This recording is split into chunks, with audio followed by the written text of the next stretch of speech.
Bien, hola de nuevo. En el primer video hemos visto cómo caracterizamos al personaje. Hemos visto que necesitamos apariencia, necesitamos observar cuáles son los detalles de apariencia que tiene nuestro personaje, apariencia física y la apariencia en otros sentidos, ¿no? En el sentido de cómo habla el personaje, cómo piensa el personaje y finalmente cómo se mueve el personaje, cómo realiza sus acciones, ¿no? Ahora, ¿cómo pasamos al otro nivel, ¿no? ¿Cómo conseguimos ver qué hay en el fondo de nuestro personaje? Porque como sabemos, con nuestra experiencia de vida, hay mucha gente que parece algo, pero es otra cosa. Hay personas a las que podemos, a través de la experiencia, ubicar en un determinado grupo de personas y podemos pensar, esta persona es acomplejada, esta persona tiene determinados problemas, a esta persona se le ve que algo le ha pasado en la vida, que ha sufrido, ¿no? Le habrá pasado algo de niño, esta persona tiene mucho miedo, este habla mucho, es demasiado hablador, el que habla mucho pues también tiene sus grandes silencios, ¿no? Pero ¿cómo podemos, digamos, saltarnos esa apariencia, saltarnos esa máscara de las personas, ¿no? ¿Cómo podemos saltarnos a la persona y entrar en lo que es realmente esa persona, ¿no? Generalmente en la vida lo que ocurre es que a veces pasan cosas inesperadas y en esas situaciones inesperadas las reacciones o confirman nuestra teoría respecto de lo que alguien es o la destruyen, la disuelven porque vemos que esa persona es otra cosa, ¿no? Entonces, en este caso, eh, cuando estamos escribiendo una historia y estamos creando un personaje, vamos a mostrar su esencia o la vamos a ir desentrañando de la misma manera, a través de acciones y reacciones, ¿no? Entonces, una historia en realidad es la manera como nosotros conseguimos que un personaje evolucione, ¿no? Personaje es una persona cuando empieza la historia y es otra persona cuando la historia termina. Una historia es en realidad la descripción de una transformación, ¿no? Y esta transformación pasa justamente por un instante decisivo. Esto del instante decisivo es además algo que tiene mucho que ver con el cuento, ¿no? El cuento es como un trauma, es algo que ocurre en un momento, en un instante, pero nos cambia para siempre, ¿no? El cuento tendría que tener estas características traumáticas, ¿no?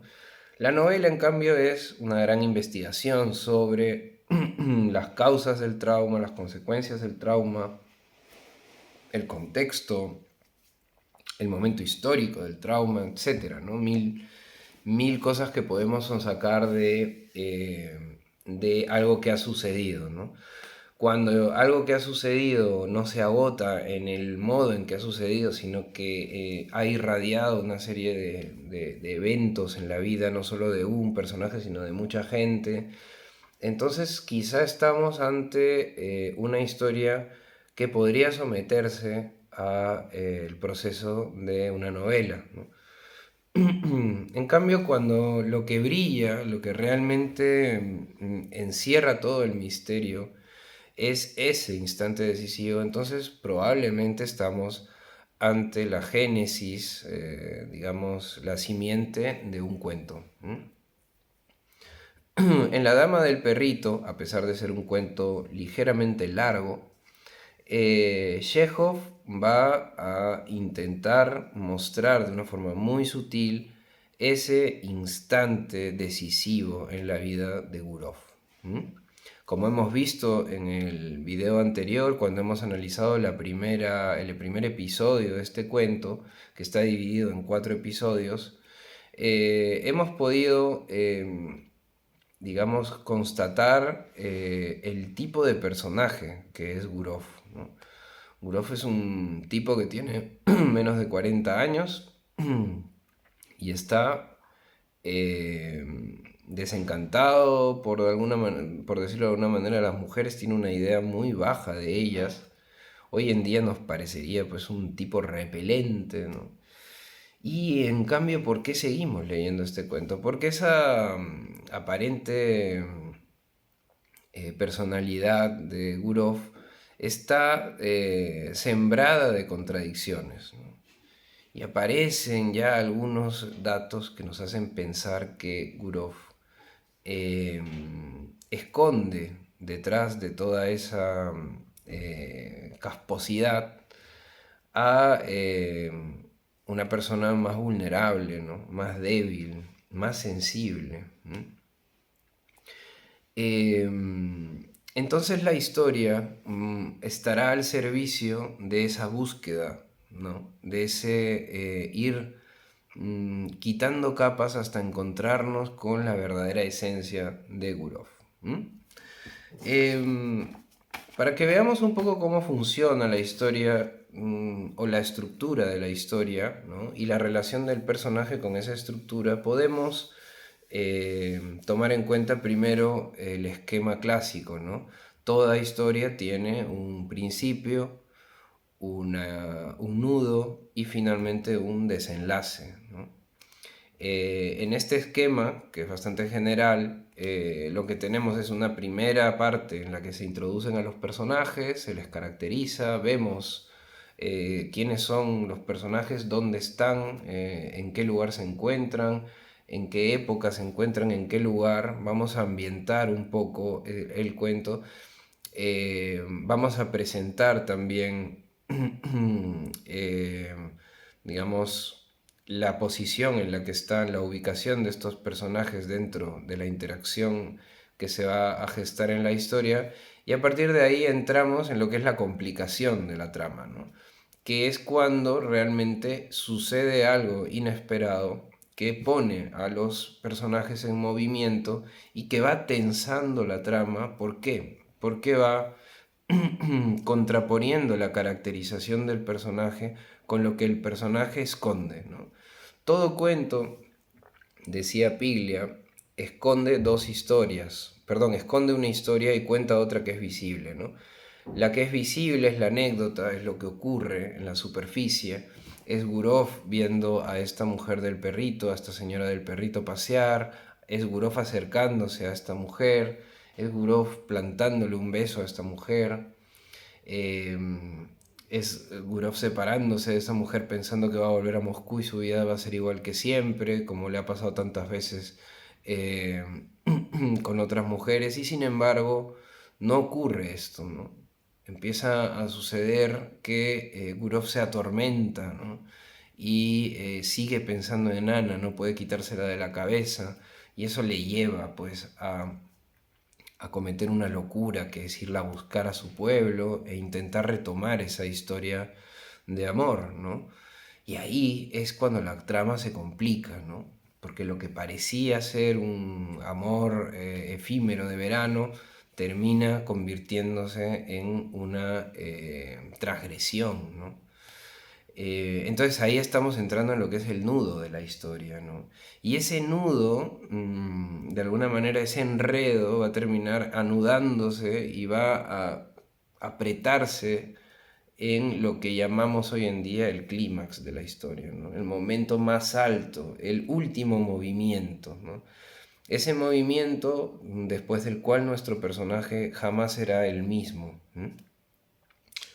Y después de ese nudo viene lo que es el desenlace, que vendría a ser la conclusión del cuento, es decir, cuando vemos el destrozo, ¿no? Cuando vemos lo que ha dejado ese clímax, ¿no? Cómo han quedado las cosas después de ese momento definitivo. Bien, entonces este esquema clásico hoy en día podría también considerarse dentro de lo que es el guión, ¿no? Una acción desencadenante al principio siempre antes del 25% de la historia, es decir, de inmediato tiene que ocurrir algo. Esto lo vemos en las series de Netflix, en todas partes. Hoy en día ya es casi un requisito base, ¿no?, de cualquier tipo de guión, el hecho de que de inmediato pase algo, ¿no? Entonces de inmediato pasa algo y el personaje se pone en movimiento, ¿no? Vamos a ver cuál es el desencadenante de la historia, de esta historia, porque el desencadenante está directamente en el primer párrafo, ¿no? Es decir, Chekhov ya es bastante moderno en ese sentido, ¿no? Un nuevo personaje había aparecido en la localidad, una señora con un perrito. Gurov, que por entonces pasaba una temporada en Yalta, empezó a tomar algún interés en los acontecimientos que ocurrían. Y aquí viene, ¿no?, el desencadenante. Sentado en el pabellón de Verney, vio pasearse junto al mar a una señora joven de pelo rubio y mediana estatura que llevaba una boina. Un perrito blanco de Pomerania corría delante de ella. Después la volvió a encontrar en los jardines públicos y en la plaza varias veces. Caminaba sola, llevando siempre la misma boina y siempre con el mismo perrito. Nadie sabía quién era y todos la llamaban sencillamente la señora del perrito. Si está aquí sola, sin su marido o amigos, no estaría mal trabar amistad con ella, pensó Gurov, ¿no? Entonces aquí vemos el desencadenante, ¿no? Es decir, Gurov está vacacionando, su vida se mueve directamente como la vida de cualquiera, y de pronto aparece esta mujer y él la mira, ¿no? Él ve a esta mujer y él piensa que probablemente sería una buena idea conocerla. Entonces, esta decisión, que viene de haberla visto y de haber tomado atención, es el desencadenante de esta historia. ¿Por qué? Porque ahora vamos a ver cómo Gurov va a intentar conocerla, ¿no? Y en ese intento hay un movimiento, es decir, un personaje que está sentado en un pabellón, de pronto se mueve hacia el otro personaje, va a buscarlo, ¿no? Y en esa búsqueda empieza todo lo que vamos a ver en adelante, ¿no? Luego viene un segundo movimiento, que es ese encuentro, ¿no? Cuando la señora del perro se sentó a la mesa de al lado, aparece en la mente de Gurov el tentador pensamiento de una dulce y ligera aventura amorosa. Una novela con una mujer desconocida, cuyo nombre le fuese desconocido también, se apoderó súbitamente de su ánimo, ¿no? Si al principio la ha visto y la quiere conocer, ahora lo que vemos es que además quiere tener algo con ella, ¿no? Entonces ven cómo la historia va avanzando, ¿no? A través de una acción, ella se sienta muy cerca de él y él reacciona. Luego, nuevamente, él activa la historia. Llamó curiosamente al pomeranio, al perro, y cuando el perro se acercó a él, lo acarició con la mano. El pomeranio gruñó. Gurov volvió a pasarle la mano. Reacción. La señora miró hacia él bajando enseguida los ojos. No muerde, dijo, y se sonrojó. Ya hay un acercamiento, ¿no? Y entonces así van a irse sucediendo acciones y reacciones, acciones y reacciones. Muchas veces estas acciones van a implicar reacciones predecibles para nosotros, ¿no? Nosotros somos personas que hemos vivido ya una vida, eh, y entonces, claro, nos han pasado cosas y nosotros pues podemos pensar, ahora él le dice esto, ahora ella va a responder tal cosa. Pero también puede ocurrir que las reacciones sean inesperadas para nosotros. Lo que pasa es que cuando muestran la esencia del personaje es cuando las reacciones son inesperadas para los personajes. Es decir, los personajes hacen algo que no esperaban hacer, ¿no? Por ejemplo, veíamos que en la caracterización de Gurov, en el video anterior, cuando Gurov está en la habitación después de haber paseado con Ana y piensa en ella, ocurre una conexión mental en su pensamiento, hace una conexión que probablemente es involuntaria. Es decir, al acostarse recordó lo que ella le contara de sus sueños de colegio. Había estado en él hasta hacía poco, estudiando lecciones como una niña. Y Gurov pensó en su propia hija. ¿Ven? Cuando él piensa en su propia hija después de recordar lo que ella le ha contado, lo que Ana le ha contado, entonces ahí estamos viendo que esa conexión no necesariamente es voluntaria, ¿no? Es una conexión que aparece, ¿no? Es una acción-reacción dentro de la mente de Gurov, pero que nos hace ver un poquito más qué hay detrás de este personaje. Muy bien, entonces en la segunda parte sí que ya vamos a ver o vamos a entrar en lo que es la complicación de la historia, ¿no? Esto que es, digamos, el acercamiento de dos personas que bien podrían convertirse en amigos o simplemente podría pasar y ya está, se complica, pues, ¿no? Se complica porque empiezan ellos a verse todo el tiempo, ¿no? Una semana había pasado desde que hicieron amistad, era un día de fiesta. Dentro de las casas hacía bochorno, mientras que en la calle el viento formaba remolinos de polvo y tiraba el sombrero a los transeúntes. Era un día de sed y Gurov entró varias veces en el pabellón y ofreció a Ana jarabe y agua o un helado. Nadie sabía qué hacer. Por la tarde, cuando el viento se calmó un poco, salieron a ver venir el vapor. Luego el vapor tarda porque hay mala mar, ¿no?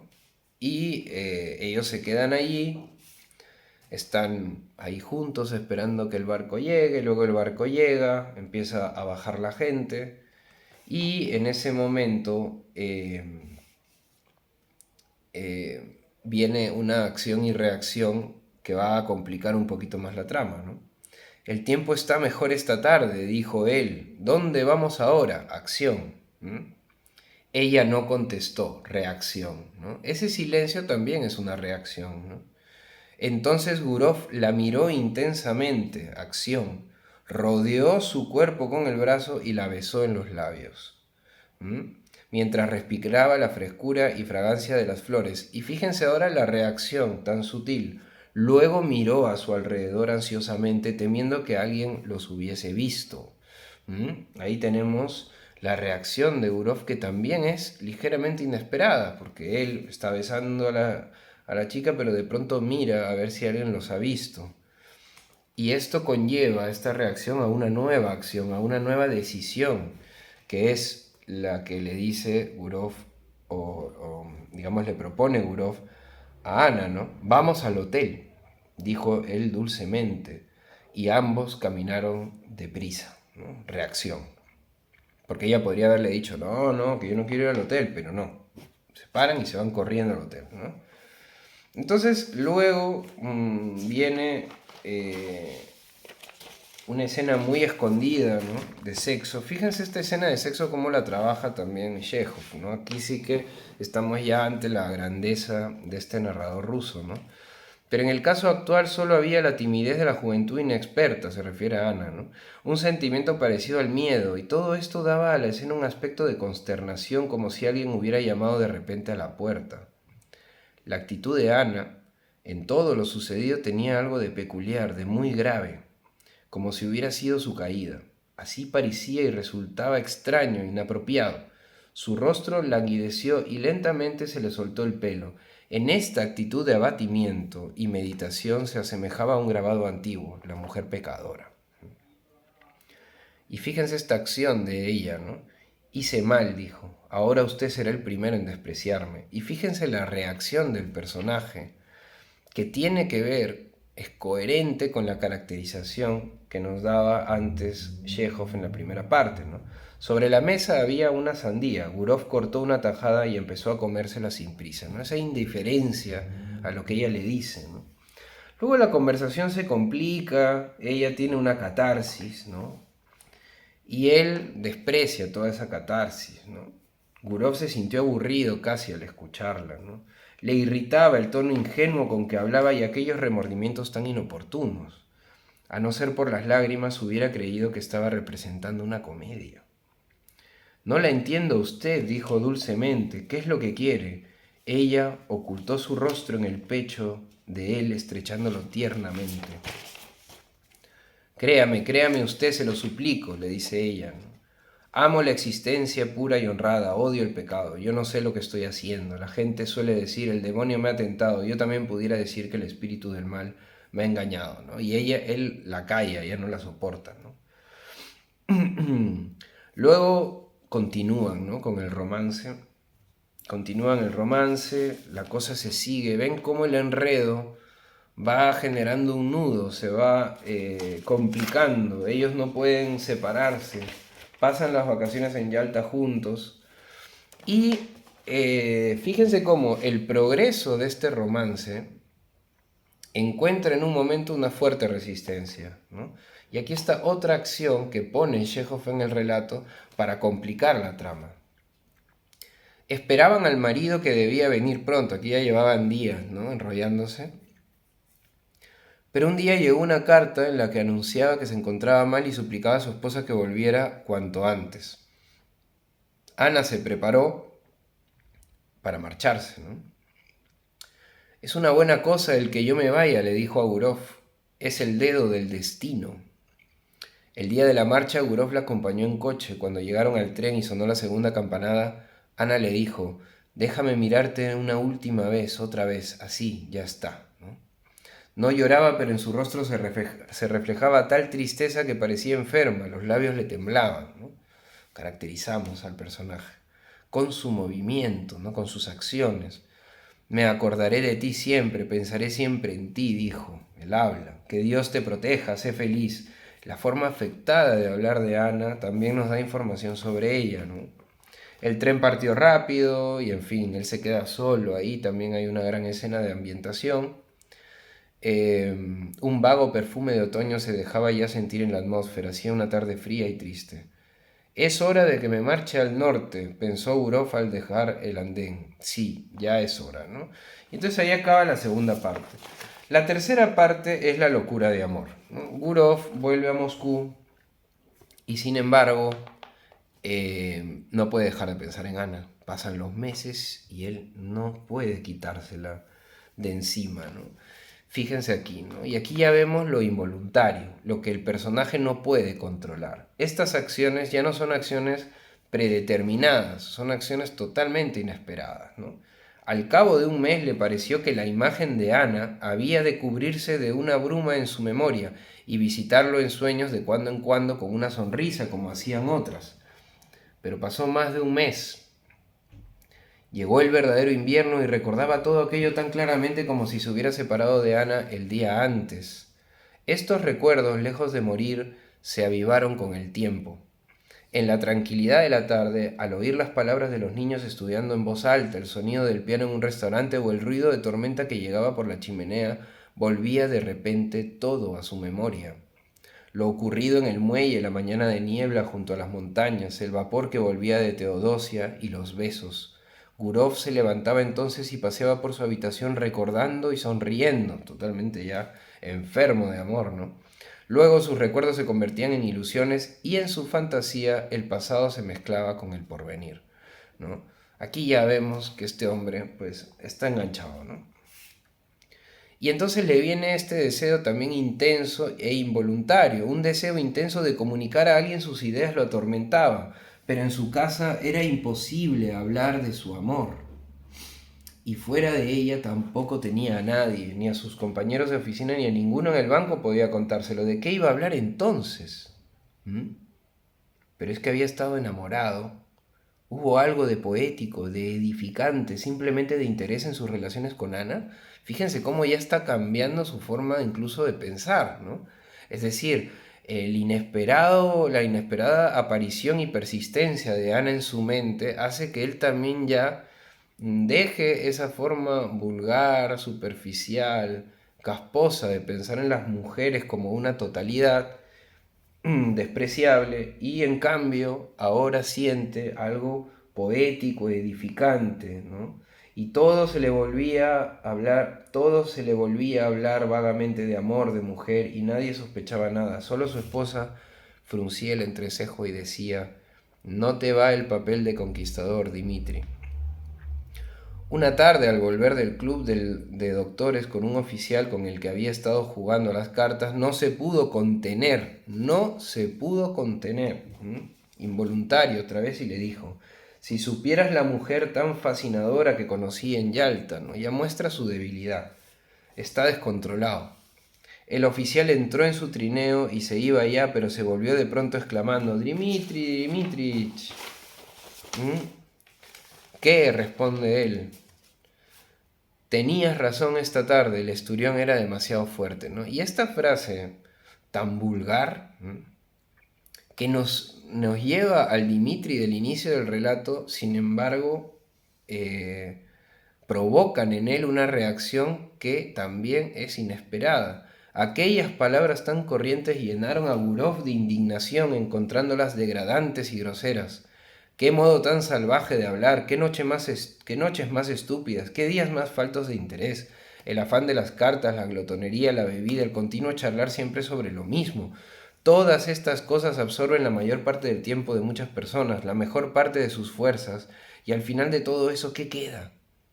Una vida servil, acortada, trivial e indigna, de la que no hay medio de salir, como si se estuviera encerrado en un manicomio o una prisión. Este hombre ahora ya está totalmente sobrecogido y se está transformando.